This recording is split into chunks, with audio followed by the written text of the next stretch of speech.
It was good to see you guys again, and to see you are making out okay. It was also good to see Mary and to be able to stay for her mother's funeral. I would like to think that you guys would take care of Mary now. She may not be as strong as she pretends to be. Anyway, I will keep in touch and give me a bell if you ever need anything. Yours sincerely, Ed. Ed, Jesus. Huh? Couldn't even take his own name out of the place, huh? Aye. Aye, take care of Mary. Well, don't worry. Mary will be well taken care of. But have you any notion of what you're doing yet? How? When Mary moves in here? What? Well, what? What are you going to do?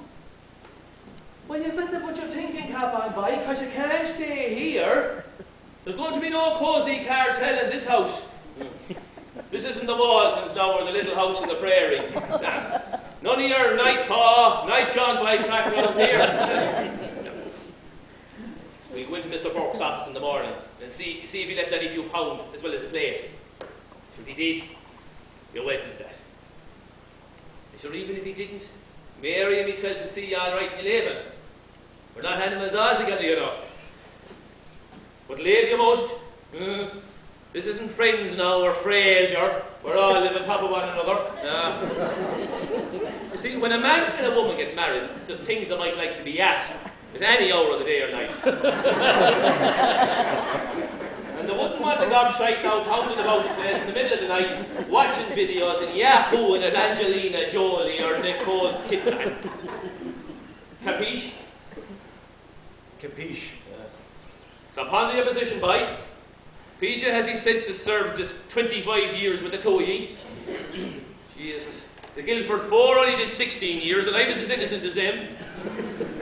But the Eagle is landing now, and it's time to start living in earnest. I'm telling you. Ferris Bueller's Day Off won't be a patch in PJ's. Right. There you are, lads. There's no soda for you. My eyes were bigger than my stomach when I was baking. Forgot about mommy being gone. How are you today? Bully? Not too bad. We got a letter from Eamon. Or should I say Ed? Mr. Ed. Oh, my God. Hi, remember him? The talking horse. Is he well? Well, we'd have to have it translated into English first, but I think there's no loss in him. It's nice to see him again. Changed a fair bit, but sure, suppose we hardly stood still ourselves. Hardly. No sign of you bursting into song yet, one word. No. I thought when the month's mind was done, he'd climb down and rejoin the human race, eh? But you might as well be trying to get Paisley to say mass. So maybe tomorrow, when the will is read, he might explode, huh? Are you going in tomorrow? Aye. Morning. 11. Then the die will be cast, Mary, huh? There'll be big changes then. What way does the old paper ad put it? Questions answered, and answers questioned, huh? There's good times ahead. Maybe. We'll see. Well, there's no maybe about it. Life's only starting. One word. What? Have you nothing to say about all this? Wait. Wait. You can wait as long as you like. I told you, Mary, he can start doing like the Palestinians in the West Bank. Start preparing for a strategic withdrawal, huh? Is there anything he's doing down around your place? I don't know. I'm well fit now, my own, that I don't have money to look after. Till the day having the outside work. In the night? The nights are lonesome. We used to have great nights together for myself.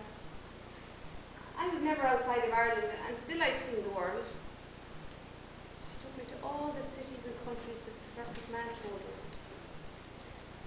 Look up the weather in the paper, she'd say, and tell me where you might like to go to tonight. And I'd say, maybe it's nice in Belgium. Take me to Belgium. Belgium.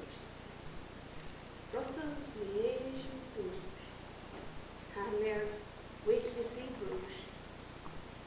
She'd take me out and escort it towards Belgium. I miss her. I miss the two of them at night, Mommy and the circus man. Anyway, I'd better be heading back. There's a clock and hen to be minded. I'll call you later on for a chat. Mary, Yes, one word. pictures. Pictures. Tonight. What? Is the mobile cinema around? Aye. What's on? Unforgiven. Clint Eastwood, huh? Any good? 1992, 9 Academy nominations, 4 wins. Best Picture, Clint for Best Director, Gene Hackman for Best Supporting Actor, and Joel, what's his name, Cox for Best Film Editing. Clint was beaten for Best Actor by Al Pacino for Scent of a Woman. It was the same year that Neil Jordan won Best Screenplay for The Crying Game. It grossed over $150 million in America alone. What's it about? Well, you see, There's a small town in the Wild West called Big Whiskey. There's a saloon in the town with a brothel in it. And these two cowboys in the brothel one night, a young fella and an older dude. And the old fella's with this young one who's new to the game and doesn't know a heckin' thing.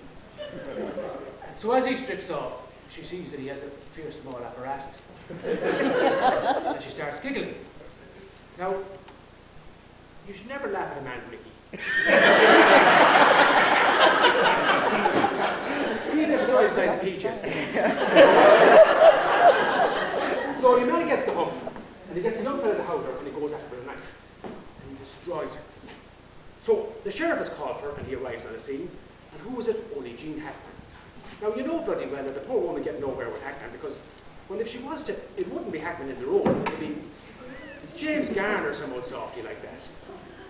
So Hackman tells the pair of boys to bring in a few horses to the woman by the end of the month, and to get the fuck out of the place in the meantime. Now, what use a few horses are going to be to your one that the fit their face is never fully explained. You might say, if you're to be critical like that, it is a weakness in the script. So, all the women in the flop house pooled their money and decided to put the word out that they pay $1,000 to anyone who come and kill the pair of boys. Now, $1,000 is a fair bit of money in them days. And remember now, we're not in a place that pays out headage in Ukraine.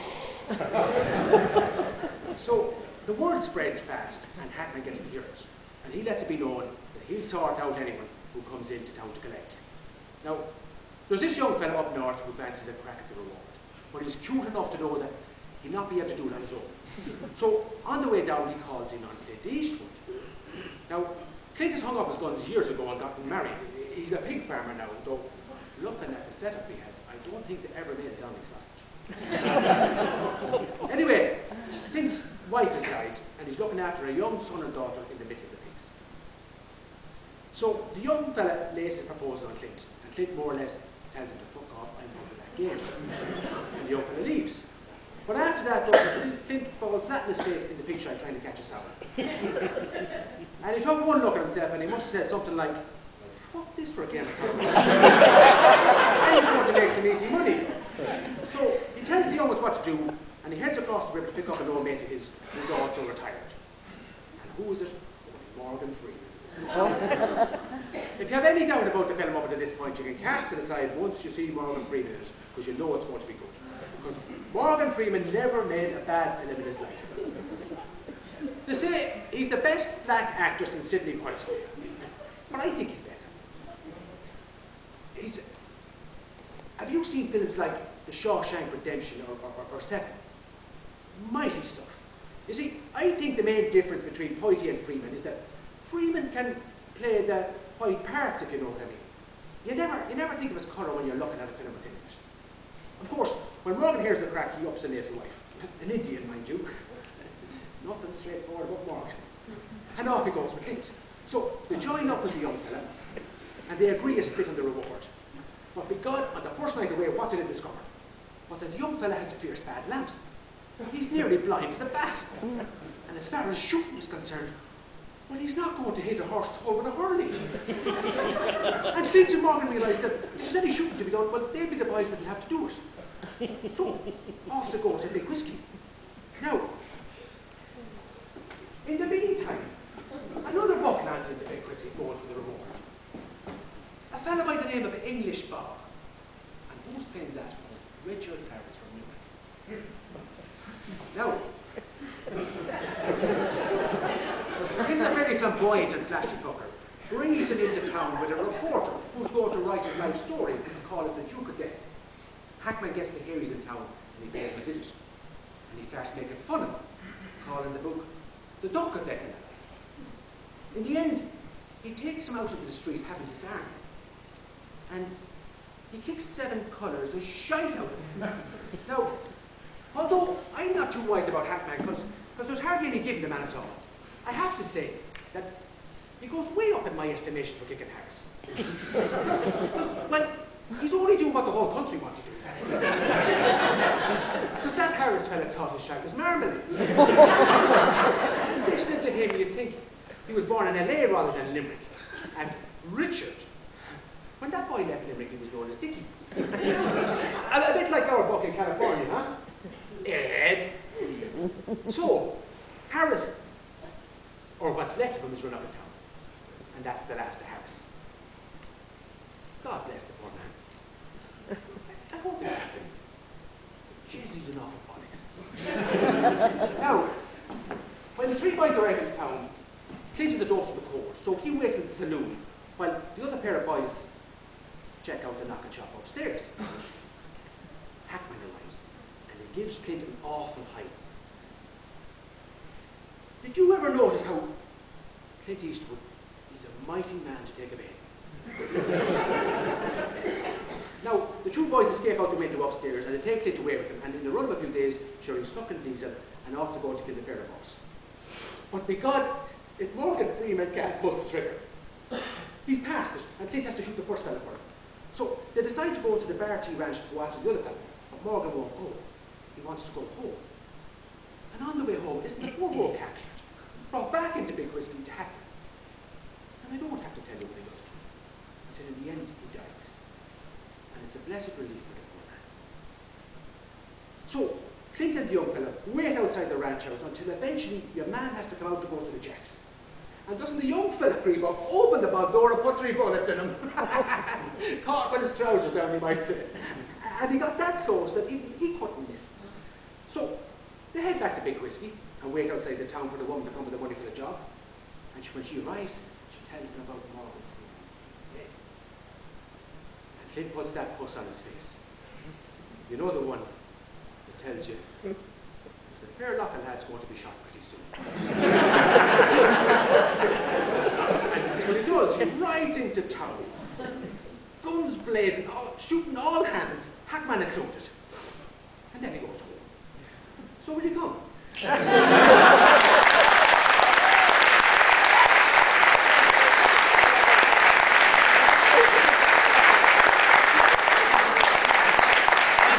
she going now? Aren't you after telling all? That must have been what it was like when the circus man told Mammy things. Will you come? I will. I will. Pick me up at 7.